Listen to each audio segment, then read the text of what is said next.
The Whistler.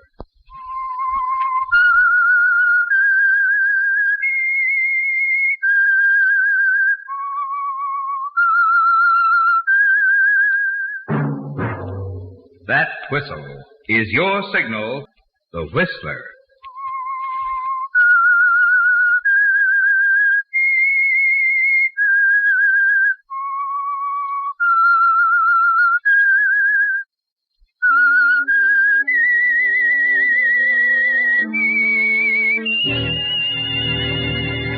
I am the Whistler, and I know many things, for I walk by night. I know many strange tales hidden in the hearts of men and women who have stepped into the shadows. Yes, I know the nameless terrors of which they dare not speak. And now the Whistler's strange story. Dark Moon.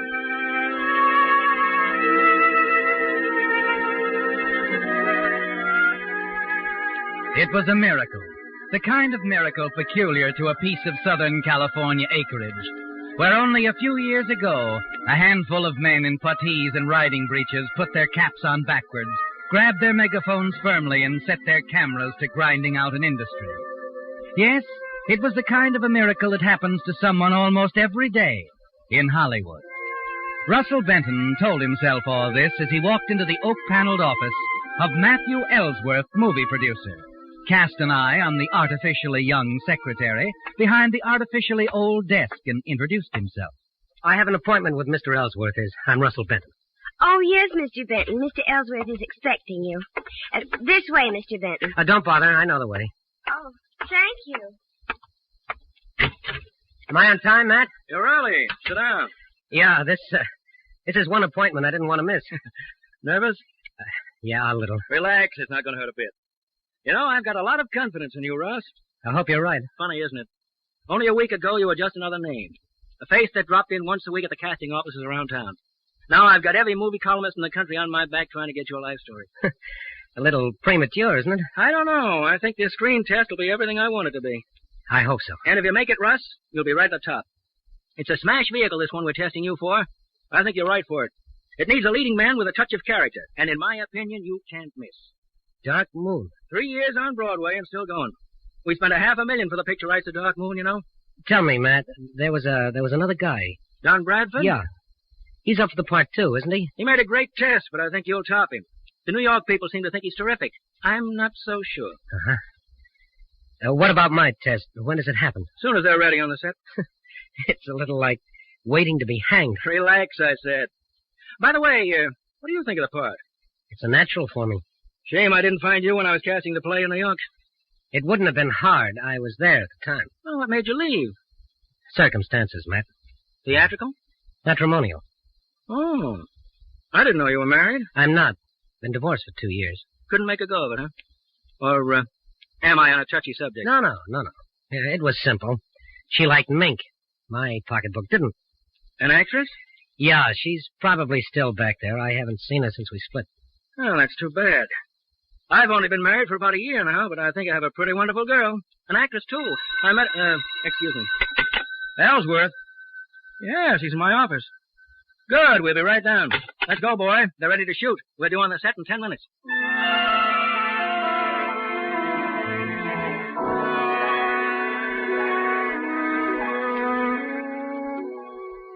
And in 10 minutes, the miracle begins to happen, Russ. As soon as you face the camera, the second Matt gives you the cue to begin, you forget about everything except the scene you're doing. Forget about Kathy and the marriage that failed. Forget the struggle, the futile hopes, and even the miracle that placed this opportunity in your lap. As you get into the scene, all you know is that you're giving the greatest performance of your life. And when the cameras finally stop grinding, you can tell from the look on Matt's face that you made it. That the name of Russell Benton is as good as on 1,000 theater marquees over the magic title, Dark Moon. Cut. Same, boys. All right, print it. How was I, Matt? What do you think? Terrific.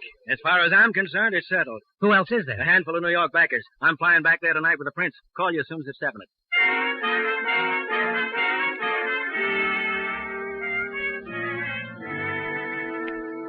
It's happening right before your eyes, Russ. The wonderful night before Christmas feeling is real, not a dream anymore. And now with a big hurdle behind you, you know you can't miss. It's too good to keep, Russ.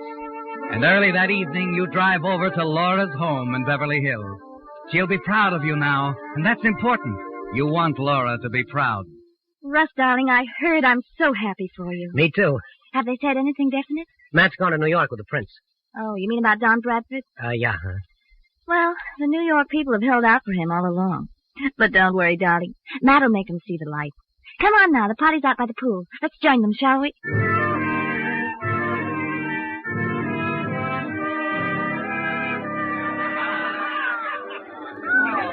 Wait a minute, Laura. I thought you said a small party. Come on, they won't bite. I'll introduce you to some of the nicer ones. Well, if you... Say, isn't that Frances Connors, the columnist? Uh-huh. Queen Frances herself. I want you to meet her. How do you do it, Laura? You'd be surprised. Now, be nice to her, darling. She can make or break any actor in Hollywood. Do I kneel down and kiss her hand? No. Just give her a captivating smile, A26, darling. The impressive one. Frances! Excuse me. Yes? Oh, Laura. Frances, I'd like you to meet Russell Benson. This is Frances Connors, Russ. Aha! Mr. Lucky himself. How do you do, Russ? I've been waiting to meet you. How do you do? I've heard the good news. Congratulations. It's a great story and a great part, darling. I'm all for you. Thanks. Don't let it spoil you, Russ. Go on, Francis. I love it. Well, let's have the story. What did you do up to now, Russ? Oh, the usual. Stock. And several years of theater work in New York. That's about all. Ever been married? Divorced? Kidnapped? Shot at? Married and divorced, yes. Russ, you never told me. You never asked, Angel. Why should I... Mr. Benson, excuse me, please. Yes. You're wanted on the phone, sir. Said it was important. Oh, you'll excuse me? Of course, darling. I'll think up some questions while you're gone. Be right back.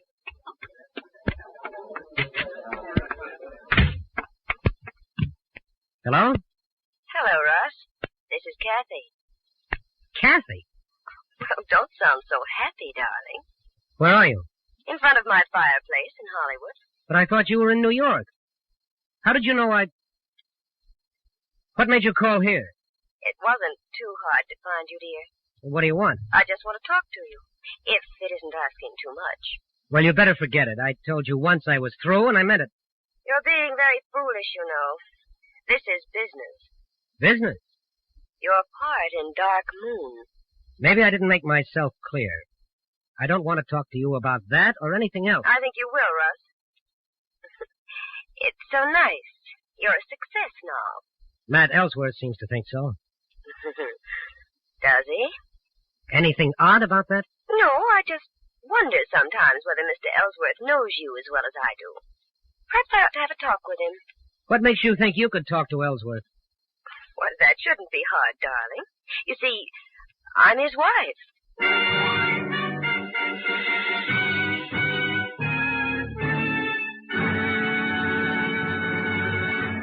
With the prologue of Dark Moon, another strange story by The Whistler. And now back to The Whistler.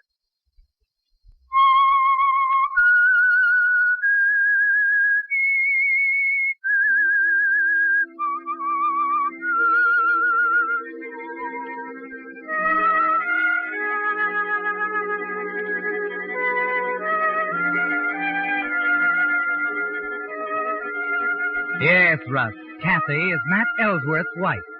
You stand dumbly at the telephone, her words still reverberating in your ears. Putting it together now. Matt's remark this morning about marrying some actress, the most wonderful girl in the world, he'd said. Yes, Russ, it's true. Kathy is Mrs. Matt Ellsworth. She can ruin you with a word.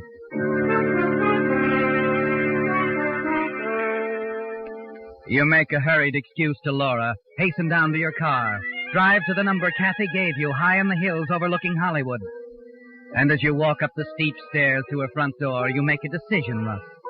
That if Kathy tries in any way to keep you from getting that part, you'll do anything to stop her. Even kill her.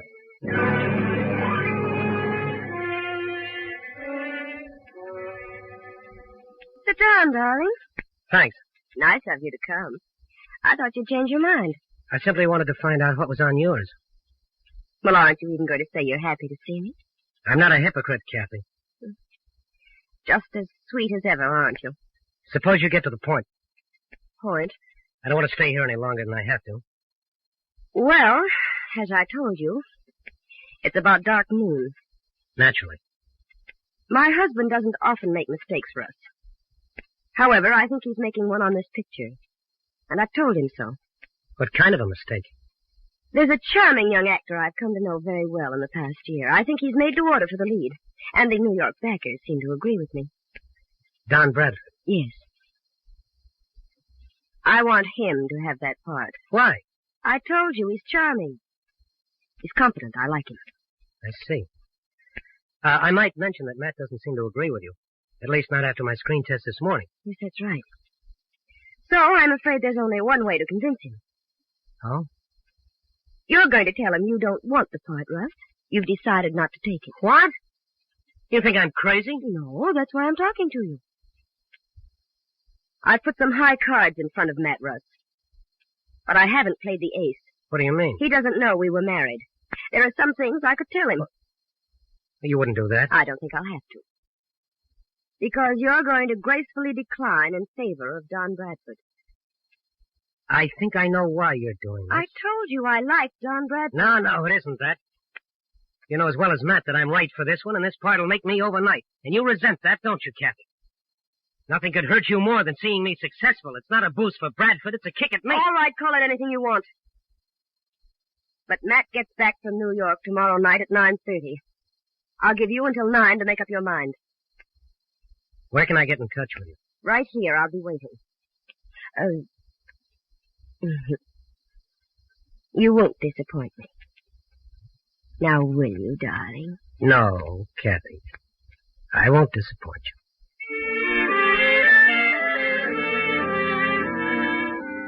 You know she's deadly serious as you leave the house. Know that this woman will stop at nothing to ruin you. And calmly, without emotion now, as you guide the car through the dark streets back to your house, you decide to kill her.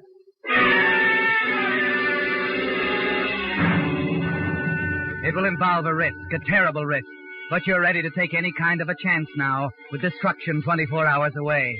Yes, all you can do now is improvise, prepare in advance for the questions that are bound to come. The next morning you call Laura. Hello? Hello, Laura. This is Russ. I wonder if you could give me a hand. Why not? Anything planned for tonight? Free as a bird. Good. This may sound a little premature, Angel, but I thought I'd drum up a little thing at my place, you know, for 10 or 20 or so. A celebration. Oh, sounds like fun. I'll be busy all day, though. I have to get a few things for the party. I might not get there until around 9. Could you, be a pal, sort of get things started for me? Well, what time? 8:30 or so. I'll leave the place open, have everything ready for you. Suppose you could round up enough people to make it interesting? Free party, darling. They'll be standing in line at the door. Then I can count on you. Of course, dear.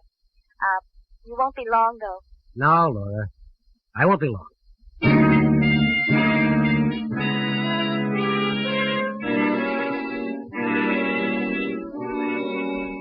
But, Russ, you mind if I admit I'm a little confused? It's very simple, Jeff. Is it? You're not the biggest agent in the world, you know. You were saying the other day you'd give anything to handle me. After all, 10% of my salary after this picture is shot. And... I know, Russ. I just don't understand why you'll sign up with me now after you turn me down. I can trust you, Jeff. That's why. I want you to do a favor for me. Oh. I'm having a little party tonight. I can't get there until after 9, and I want to tell him I was tied up with my agent, say from 8:30 till 9 o'clock. You want me to say... Yeah, Oh, look, Russ, That's all you know. That's all you have to say no matter what comes up. And tomorrow, I give you a 7-year contract as my manager. Now, what about it? What can I lose? It's a deal.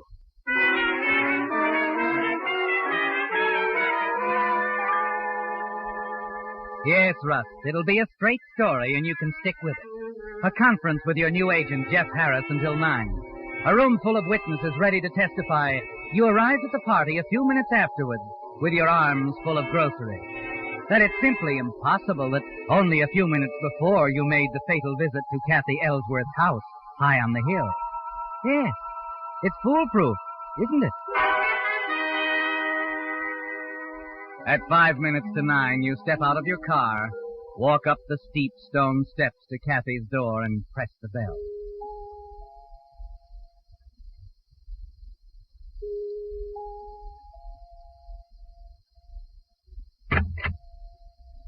Sorry I kept you waiting, darling. I was on the phone. Come on in. No hurry, Kathy. Let's go into the living room, shall we? Any way you like.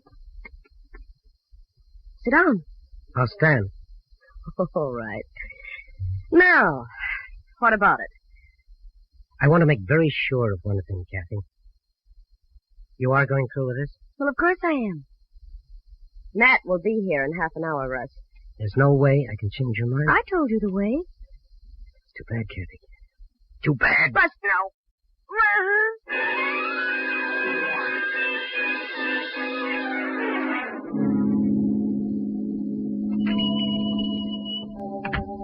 Mr. Benton. Good evening, Angelo.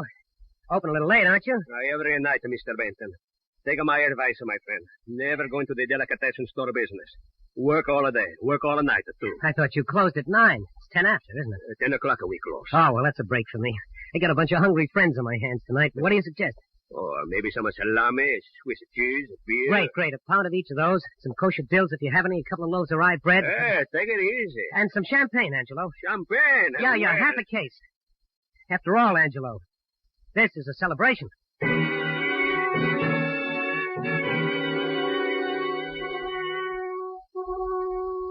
You try and shake the picture of her out of your mind as you leave the delicatessen and drive toward your house and the waiting guests. It's a grim picture, Russ. Kathy slumped limply against the overstuffed chair near the fireplace, awaiting the arrival of her husband in a matter of minutes now. A cold dread creeps over you, Russ, and the awful finality of what you've done makes you realize only now that, important as it seemed a few minutes ago, Dark Moon and the new career wasn't worth this. No, Russ, it wasn't worth murder. But there's no changing it now. You steady yourself, take a firm grip on your nerves and the bundle of groceries, and open the heavy front door of your house. Hello, Russell. Dave. Here he is, gang. Hail, a conquering hero! Look, reinforcements. Oh, manna from heaven. Oh, what is it? I'm starved. Hey, take it easy. That's my boy. Give me a hand, will you, Dave? Oh, what is it? Champagne. Will I give you a hand? Here, let Uncle Dave Oh, take care be of it. gentle, old man. I don't want to christen the floor. Always get this way when I hear that magic word. Where's Laura? Out there in the wilderness somewhere. Laura! Here you are, Dave. Take care of the champagne, will you? You bet I will. Laura? Oh, Russ, You did a great job on the party. Thanks. when you're a great man, I'll be your secretary. Did you take care of everything, darling? Huh? Your business. The thing that tied you up. Oh, yes. Everything is fine. Did Matt call yet? No, not yet. When did you get in? He ought to be in now. Nervous? Yeah, a little. I don't blame you. Well, he'll be over in an hour or so. It was nice of Frances Connors to accept tonight. Is she here yet? No. Let's see, there was something Oh, yes, I knew there was something I had to tell you. Yeah. Russ, telephone. Okay, I'll take it in the den. Excuse me a minute, Laura. Yes. Yeah? Russ, Yes? this is Matt.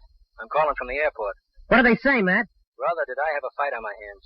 We went round and round for 6 straight hours, with me talking Russ Benton while they talked Don Bradford. How'd they like my test? Great. They thought you did a great job. It's all set then? Now, that's why I called you, Russ. I didn't want to keep you in suspense any longer. That's nice of you, Matt. I just wanted you to know I tried my best. Tried your best. They were too much for me, kid. I'm afraid it's going to be Bradford. Bradford? As I said, they loved the test and all that, but they were set on Bradford from the Bradford? And after all, they're putting up most Oh, of the dough. no. Russ, hello. Hello, Russ. He couldn't have done it better with a sledgehammer, Russ. The room swims before your eyes. There's a buzzing in your ears, wiping out the sounds of the party in the next room. And you realize Matt's voice is still coming out of the receiver on the table. You pick it up, lay it in the cradle. Hello, Russ. Hello. You've committed a murder, Russ. You've killed Kathy. And for what? You stumble up to your room where you can be alone and sit smoking cigarette after cigarette while the party downstairs goes on without you. You can almost see Matt on his way now, on his way to find Kathy. You picture his car cutting through the night, winding along the tree-lined streets high over Hollywood. You can hear his steps as he walks up the brick path to the door, the key in the lock. You can see him as he walks into the living room, calling for her, puzzled. And you can see the sudden stroke of terror in his eyes as he finds the answer. You don't know how much later it is that the sound of your own doorbell downstairs snaps you out of it. And as you hurry back down, Dave is letting two men in. One of them is Matt. The other, a grim-faced man in a gray suit, is unquestionably a police officer. Well, Matt, welcome home. Hello, Dave. Hello, Matt. Russ, can I see you a minute? Sure. Let's go in here. You made it here in a hurry. Come straight from the airport? No, I didn't. I thought you were sore the way you hung up on me. Hung up on you? Yeah, right after you gave me the jolt about Bradford. And it was a jolt, too, you know. That's no reason to hang up on a guy. I guess we were disconnected. Oh, I'm sorry. This is Inspector Hardin, Russ. Homicide detail. Homicide? That's right. I'd like to ask you a few questions, if you don't mind. Of course. But I don't understand. I'd like to know where you were tonight, Mr. Benton. Why? Is something wrong? It's my wife, Russ. Kathy was murdered tonight. Murdered? Why are you asking me? You didn't answer my question, Mr. Benton. Where were you all evening? Here? Why, practically. Practically? Yeah, I was tied up with Jeff Harris, my agent, until pretty late. You can check on that. Then I stopped on my way here and bought some things for the party. Look, why are you asking me? We had to ask a few questions, Russ. My wife had written the name Russell on a memo pad. After it, 9 o'clock. Good Lord, Matt, I don't even know your wife. Until this moment, I didn't even know her name. What about it, Mr. Ellsworth? I'm surer now than I was before. What are you talking about, Matt? How could I? I had to do it, Russ. The inspector insisted we talk to you as a matter of routine. Even though I knew it was ridiculous. It wasn't Russ here, Inspector. I think I can vouch for that. Okay. Sorry we bothered you, Mr. Benton. Matt. You don't know how this makes me feel. I know, Russ. Thanks. Come on, Hardin. We'd better get down to headquarters.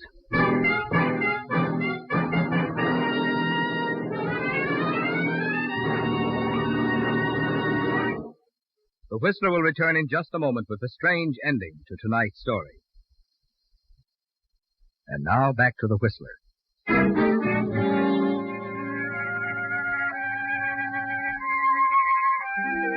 Well, Russ, you've brought it off.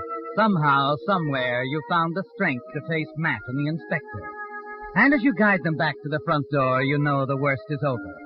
That in spite of that damning piece of paper with your name on it, there's still no reason for them to suspect you. Still no known connection between you and Kathy. Still no discovered motive. And even though it was futile, Russ, even though the reason for the whole terrible night vanished into thin air with Matt's telephone call, you're safe.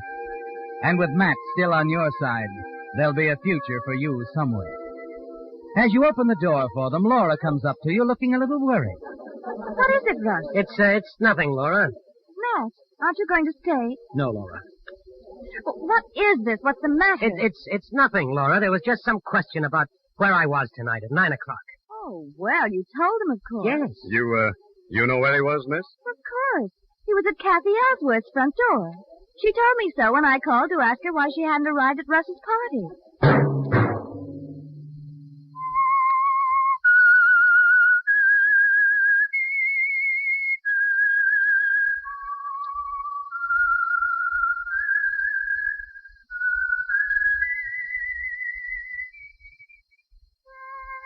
Let that whistle be your signal for the Whistler each Wednesday night at the same time.